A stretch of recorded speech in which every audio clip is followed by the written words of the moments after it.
Hello everyone, welcome back my YouTube channel. दोस्तों, और बताइए आप लोग कैसे हैं। उम्मीद करती हूँ कि आप लोग ठीक होंगे, स्वस्थ होंगे।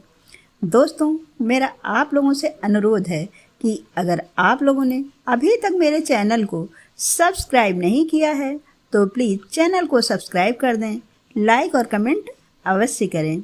और जो लोग चैनल को सब्सक्राइब कर चुके हैं उनसे मेरा यह अनुरोध है कि वीडियो को लोगों में शेयर अवश्य करें। दोस्तों, आज हम फिर आए हैं एक नई कहानी के साथ में। कहानी का शीर्षक है मोना किसे लेकर ज़्यादा चिंतित थी। राजेश और कविता की शादी के 7 साल बाद मोना का जन्म हुआ था। पति पत्नी के साथ पूरे परिवार की खुशी की सीमा न रही। शानदार दावत का आयोजन, दूर दूर के रिश्तेदारों को आमंत्रित किया गया। मोना के 3 साल की होने पर उसे स्कूल में दाखिला करवा दिया। एक दिन कविता को बेटी के पैर पर वाइट स्पॉट्स से दिखे। रात में कविता ने पति को बताया तो अगले दिन मोना को लेकर डॉक्टर के पास गए। डॉक्टर ने ल्यूकोड्रामा कन्फर्म किया। जानकर पति पत्नी को गहरा आघात लगा। इकलौती बेटी और यह मर्ज तो ठीक होने का नाम नहीं लेता। डॉक्टर ने बताया ब्लड में कुछ खराबी होने के कारण वाइट स्पॉट हो जाते हैं। कभी कभी कोई दवा भी रिएक्शन कर जाती है। आप अधिक परेशान ना हों। अब ऐसी दवा उपलब्ध है जिसके सेवन से ये बढ़ नहीं पाते और कभी कभी तो ठीक भी हो जाते हैं। डॉक्टर की बात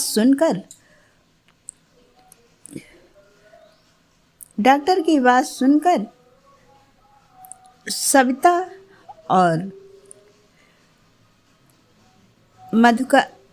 और उनके पति ने थोड़ी राहत की सांस ली। फिर स्किन स्पेशलिस्ट की देख रेख में मोना का इलाज शुरू हो गया। बड़ी होने की दहलीज पर पांव रखते ही मोना गुलाब के फूल से खिल उठी। उसके सरल व्यक्तित्व और सौंदर्य में बेहिसाब आकर्षण था, मगर उसके पैरों के वाइट स्पॉट ज्यों के त्यों थे। हाँ, दवा लेने के कारण वे बढ़ नहीं रहे थे। मोना को अपने इस मर्ज की कोई चिंता नहीं थी। कविता और उनके पति ने कभी इस बीमारी का जिक्र अथवा चिंता के समक्ष प्रकट नहीं किया। अतः मोना ने भी कभी इसे मर्ज नहीं समझा। पढ़ाई पूरी करने के लिए फैशन डिजाइनिंग की ट्रेनिंग के लिए उसका चयन हो गया। वह कुशल थी पढ़ाई लिखाई में। अतः फैशन डिजाइनिंग का कोर्स पूर्ण होते ही उसे कैंपस से जॉब मिल गई। बेटी की योग्यता माता पिता को गर्व की अनुभूति हुई। मोना को जॉब करते करते 2 साल बीत गए। अब कविता को उसकी शादी की चिंता होने लगी। सर्वगुण संपन्न होने पर भी बेटी में एक भारी कमी के कारण पति पत्नी की कहीं बात चलाने की हिम्मत नहीं पड़ती। दोनों जानते थे कि उसकी योग्यता और खूबसूरती के आधार पर बात तुरंत बन जाएगी, लेकिन फिर उसकी कमी आड़े आ जाएगी सोचकर उनका मर्म आहत होता। यद्यपि मधुकर और कविता के पति को पता था कि शरीर की सीमित जगहों पर हुए लेक्योड्रम के दागों को छिपाने के लिए प्लास्टिक सर्जरी कराई जा सकती है, लेकिन पति पत्नी दो कारणों से इसके लिए सहमत नहीं थे। पहला यह कि वे अपनी प्यारी बेटी मोना को इस तरह की कोई शारीरिक तकलीफ नहीं देना चाहते थे, और दूसरा यह कि इस रोग को मोना की नज़रों में कुछ विशेष अड़चन अथवा शारीरिक विकृति नहीं समझने देना चाहते थे। इसी कारण मोना अपने को हर तरह से नॉर्मल ही समझती। दोनों पति पत्नी को पूर्ण विश्वास था कि उनकी बेटी को अच्छा वर और घर मिल जाएगा। इसी विश्वास पर मोना के पिता ने ऑनलाइन मोना की शादी का विज्ञापन डाला। कुछ दिनों के बाद यूएसए से एक डॉक्टर का ईमेल आया, साथ में उनका फोटो था।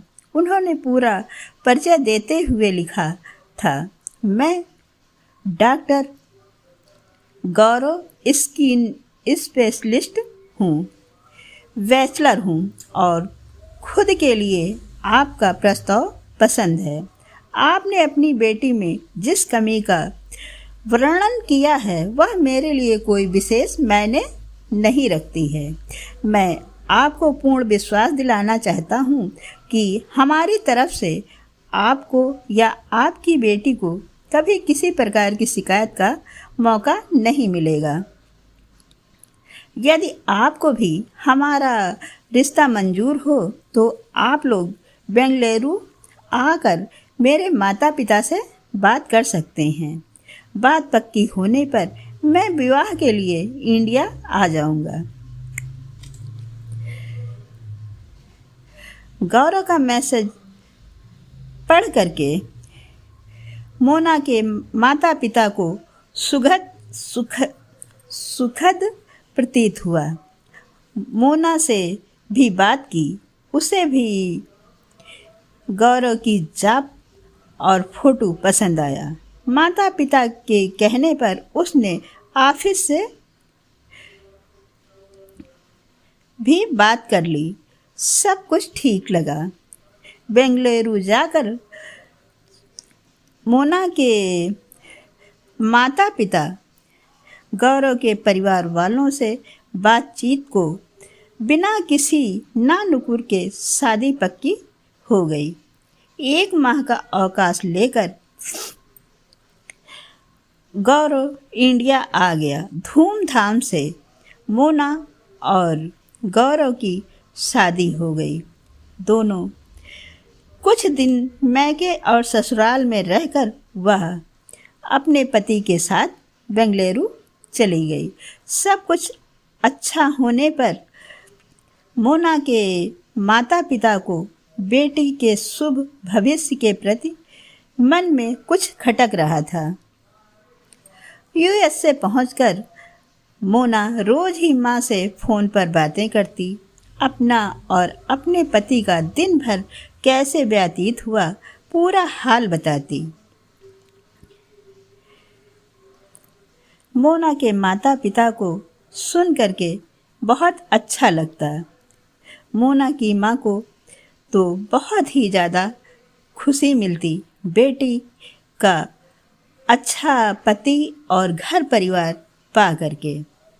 उसके पैरों के बारे में कुछ बात तो नहीं होती, लेकिन पूछ नहीं पाती क्योंकि अभी तक कभी उससे व्यक्तिगत रूप से इस पर बात करके उसका ध्यान इस तरफ नहीं खींचा था ताकि बेटी को कष्ट की अनुभूति ना हो।